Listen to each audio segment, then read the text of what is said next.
Welcome back to your Pig Channel show. Will Monclair alongside Kevin McPherson, who we've got on the phone today for your Hog Hoops report. Kevin, we've got a bit of a slower week for basketball news, but it's really never a slow week. We do have some stuff that we need to talk about. We've got a new commit on the Must Bus. Who are we talking about this week?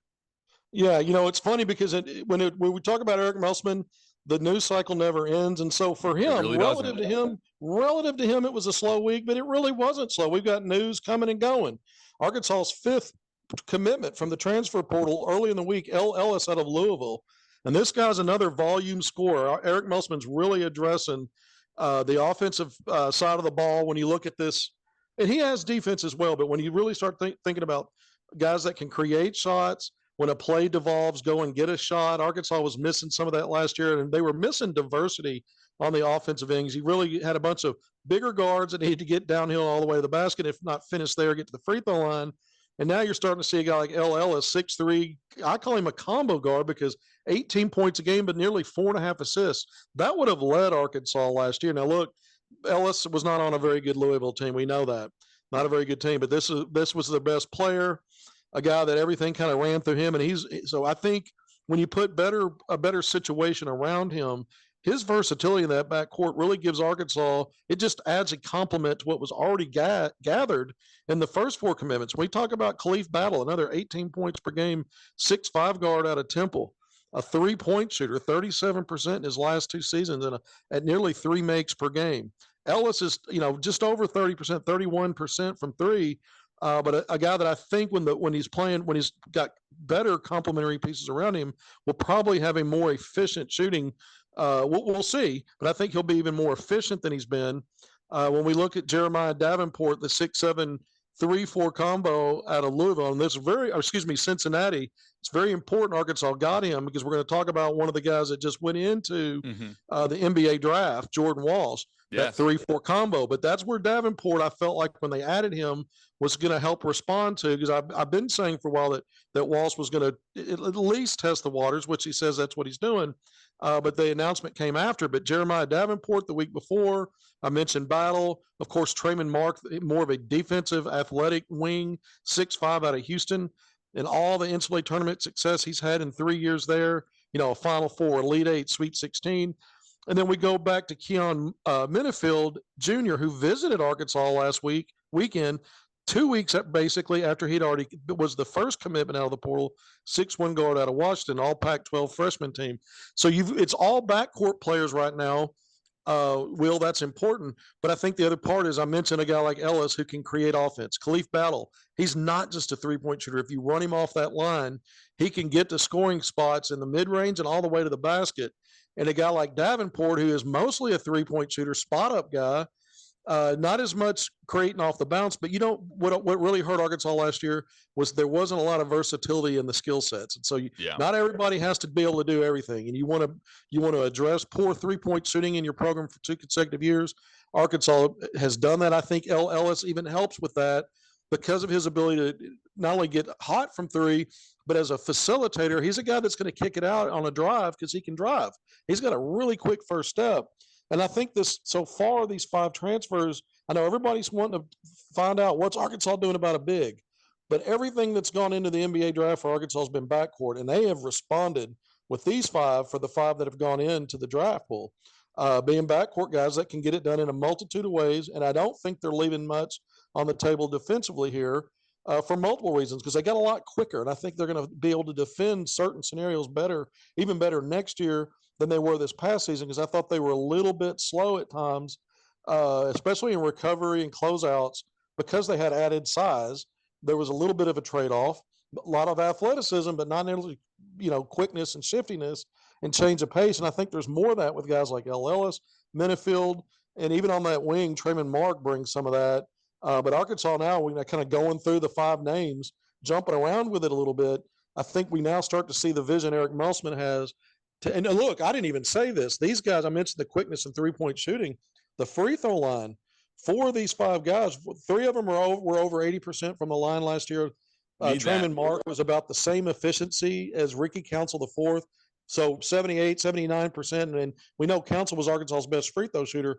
Well, you've got the worst of, the 4 out of the 5 when you rank it in free throw percentage, was about the same as Ricky Council, and then 3 other ones are over 80%. So I think Arkansas has checked a lot of boxes of things that maybe they had hoped would be better last year. They're trying to address that here, and it's a little smaller, a little quicker group, but there's still plenty of size, and there's still plenty of what I call versatility in their athleticism and ability to play multiple positions, not just one in the backcourt. I don't think there's any one-trick ponies in this group. Will. Yeah, let's focus on Jordan Walsh here for a second. Was that news that surprised you this week? Not at all.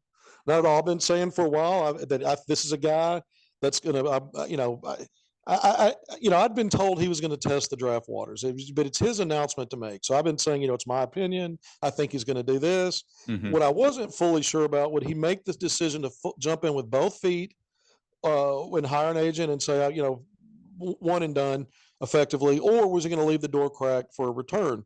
Yeah. He has announced this as he's going to maintain his college eligibility. Mm-hmm. So I mentioned 5 backcourt players. It started with Nick Smith Jr., then it was Devo Davis, then it was Ricky Council IV, then it was Anthony Black, and now Jordan Walsh. Those are your 5 backcourts, and with the one guy being a 3-4 combo that are in the draft.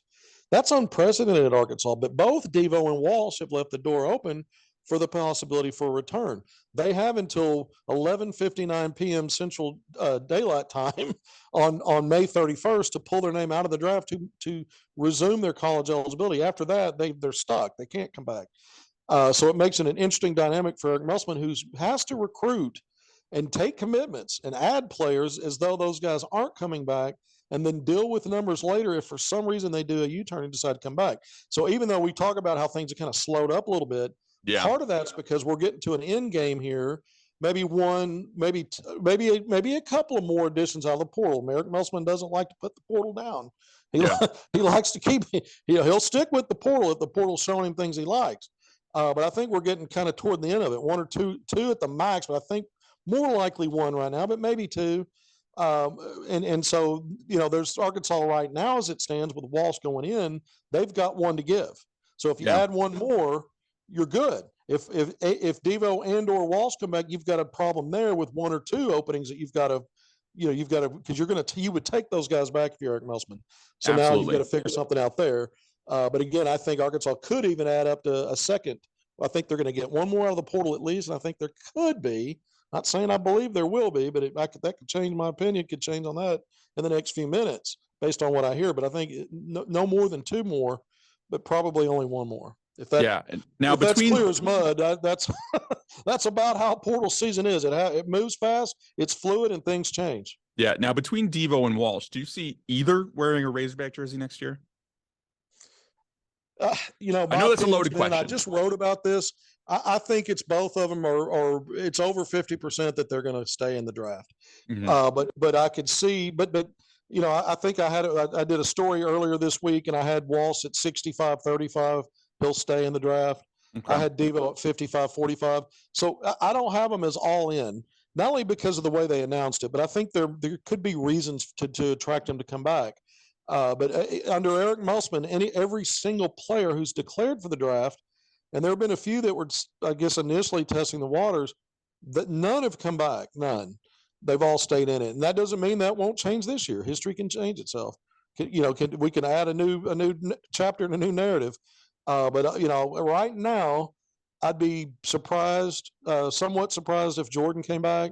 Mildly surprised if Devo did, and I felt like since both of those guys have put their names in, even though they said they've left the door open, I felt like it's probably more likely they stay in the draft and they're finished as Razorbacks. But we'll see. That's another thing. It's so fluid. It changes so quickly. I might have a different opinion in a few minutes based on some intel I get. Yeah, we'll see what we're talking about in the next 8 days on those two. Moving over to recruiting now. This is the first live week of eval for high schoolers. I know you're plugged in on that front. What are you hearing? Yeah, well, I mentioned an article I had out, I think it was about a week ago, on 2 of the in-state guys that are both ranked in the national top 20 that play for the 17 under Arkansas Hawks. They play on the national, on one of the big 3 circuits, Adidas 3SSB. Keonor Boateng, class of 2024, 6'5". He's pushing 6'6", wing, Little Rock Central. He's sort of the leader of that Hawks team, very talented team. He's having a great weekend. Adidas 3SSB. Their team was 2-1 coming into Sunday games, and he was a big part of that. He's averaging over 20 points, shooting the ball very efficiently. And what I like about Honor is his not only has he improved his skill shooting the three ball, his handles to create shots, but now he's not taking forcing shots or taking bad shots. He's learning the nuances of letting the ball movement help him. And less is more, less wasted movement. So he's really putting some stuff together. Look, I mean, they knocked off Compton Magic, 17U Compton Magic, one of year-round, one of the most talented grassroots teams out there. And the Hawks beat that team, defeated on Saturday. Boateng had 24 points on efficient shooting. I think he was 3 of 5 from three, but had 7 rebounds. So he'll stuff a stat sheet, but when you see this, I mean, he's averaging 20 points in this event. John Calipari was courtside over the weekend, as was Bruce Pearl and a lot of other high majors. As Adidas is playing its circuit this weekend, the first live eval in Council Bluffs, Iowa. It's just right across the state line of Omaha, Nebraska. So it's that metropolitan area there. But you got a who's who of coaches at all these events, including Nike EYBL, where Arkansas coaches have concentrated most of their efforts this weekend, and that was in Atlanta, including Eric Musselman. Eric Musselman was out. Several of Arkansas's assistants, they were focused a lot in, like I said, at the Nike event, where Trey Johnson, the #1 overall player out of the Dallas-Fort Worth area, Anthony Black, Jordan Walsh. Come on, Arkansas is on a hot streak. Mm-hmm. Trey Johnson's the #1 player in the class of 2024. This guy's going to have professional, G League Ignite. He's going to have every option to do whatever he wants as the top player in that class. And it's a well-deserved #1 ranking. Guys, instant offense, 6'6", 6'5", 6'6". So he's got length, size, athleticism, and a lot of craft. But Arkansas coaches had their eyes on him. Isaiah Evans out of North Carolina, a 5-star they've been recruiting and prioritizing for a while. They've gone out to see him and visit him during parts of the recruiting cycle that have allowed for that for months. And so he's another wing, 6'6" wing. And I know Arkansas coaches were on hand to see him. BJ Davis Ray, who plays at Link Academy right across, just over there in Springfield, Missouri, during the season, one of those independent basketball schools that just won, by the way, the Geico National Championship. Well, he's also on the Nike circuit. A lot of younger Arkansas players as well. I say younger, all the way down to class of 2026, 2025, and some 2024s. Landron Blocker, the younger brother of Layden Blocker, the 5-star who has already signed with Arkansas and be a freshman in a couple of months when he moves on to campus. Landron's already having really good showings on the Nike EYBL circuit, playing with 17U Brad Bill Elite. Dallas Thomas at Little Rock Parkview, also class of 2024, top 75 guy. ESPN has him at number 74. Also on that Brad Bill team, Caden Miller from Northwest Arkansas, from Bentonville. He's also with that Brad Bill team. So a lot of flavor in St. Louis, out of the St. Louis-based Brad Bill program. JJ Andrews, number 8 in ESPN's first release of its class of 2026. Top 25. JJ Andrews comes in at number 8. Little Rock Christian Academy. His dad is Sean Andrews, the former Razorback football great, All-American lineman that he was a Pro Bowler in the NFL with the Eagles, but started out there. But he's coming from really, great athletic genes in that family, man. His mom was a college athlete. Arkansas fans know about his dad, but JJ's 6'5" already. And he looks like a senior in high school, but he was just a freshman this last year. But he's athletic. He plays the game the right way. He's adding shooting skill. He gets great training here in the Little Rock area, and just the latest of a 5-star caliber player from the state of Arkansas. And so once we get into grassroots season, it's such a different animal than high school, because every weekend when they go to, especially these live eval events where coaches are swarming these places, you're going to see a lot of high-end players competing against each other. And so when you see these rankings come out, it means something, because these valuations are taking place after a lot of these services have seen them compete against the best. There's not as much guesswork as it used to be back in the day. For years now, you really get to see these guys go head to head. It doesn't mean, it's still an inexact science. Sometimes the rankings don't always get it right, but typically with the Arkansas kids, once they, I've always felt like they're probably undervalued when I look at the national services, and more they're catching up and catching on. And you see that with guys like Boateng, Andrews, Terrion Burgess, class of 2025, who's a top 20 guy. He's not playing this weekend with the Hawks. He's coming back from an injury, but he should be ready, I'm told, for next weekend. I mean, it's just a few days away until we're into that second live period, and coaches will be back on the road, including Razorback coaches. Yeah, I might have lied to viewers. I don't think this is a slow week for basketball news anymore. Kev, now we got two Pro Hogs that we need to talk about. Moody, Bobby out in the NBA playoffs right now. I'm sure you're tuned into all the games. What are we seeing? Well, we're seeing the Milwaukee Bucks are in trouble. Giannis has been hurt. Bobby's been admirable in a starting role. His minutes were reduced in this game 3 that they lost. They're now down 1-2, and they've got game 4 back in Miami. So they're in trouble. They need to win that. We'll see if Giannis can saddle up and get back in the lineup. The 2-time MVP and the Finals MVP 2 years ago, one of the best. Obviously, he's on a Hall of Fame track. But so it's hard to. I'm not going to make excuses, but Bobby had a big double in their lone win at home, their first win after dropping the first game in the series. But just a monster game for him: 13 points, 15 rebounds. He's averaging not only a double through 3 games in these playoffs, but he averaged a double through all of Milwaukee's 12 playoff games a season ago. So he's a double guy in the regular season, and he carries it over the playoffs. A lot of times with your reserve players and guys coming off the bench, even some of your top rotation guys, a lot of times you'll see their minutes shrink, their production go down. With Bobby, he shows you how valuable he is to the Bucks, because he's a guy that actually elevates his game. And no one's perfect, but he maintains his numbers, his efficiency. So he's having a good playoffs despite the fact that his team's down 1-2. And then we look at Moses Moody, who probably, when we look at the arc of the season, didn't get the kind of rotation spot we thought he might. And he's been a work in progress there. But here's a guy that, now that they're in the playoffs, Golden State, they're also, got out to an 0-2 hole, won their first game at home. They'll play today. They're playing right now, I think, game 4. Yeah, I think they're down right now. Back. Yeah, but they did bounce back in their home opener. They were down 0-2. Moody, 15 minutes off the bench. He was one of the first players to check into the game off the bench.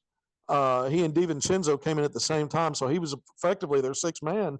Yeah, in game 3, Draymond being Draymond. 13 points, hit a couple of threes, had a nice dunk, 3 rebounds. But he's a guy that's really impacting in a positive way in these playoffs. So he's had in 2 of the 3.